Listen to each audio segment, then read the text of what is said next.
মনিয়াপা, এই যে তৃণমূলের রাজনীতিতে নানা ধরনের বিশৃঙ্খলার কথা শোনা যায়, নানা ধরনের সংকটের কথা শোনা যায়, কেউ কাউকে মানছেন না, কোন দল, চাঁদাবাজির কথা শোনা যায়, নানা ধরনের সমস্যার কথা শোনা যায়। কেন আপনার কাছে মনে হয় এই সংকটটা থেকে কেন আমরা বের হতে পারছি না এত বড় একটা অভ্যুত্থানের পরেও? দেখেন, এটা বিএনপি একটা বড় সংগঠন, অনেক বড়, যেটা চিন্তাই করা যায় না। যে তৃণমূলের একদম প্রত্যেকটা ইউনিয়নের ওয়ার্ড পর্যন্ত কমিটি আছে, ইউনিয়নের ভেতরে যে ওয়ার্ডগুলো আছে সেখানেও কমিটি আছে।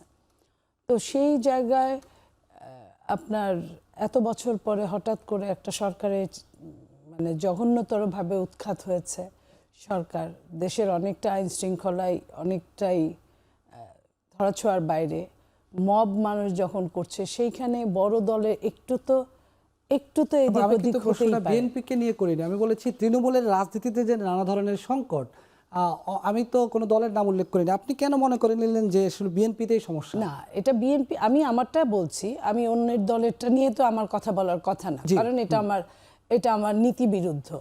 সেইখানে অন্য দলগুলো যে করছে না তা না, সব দলই করছে।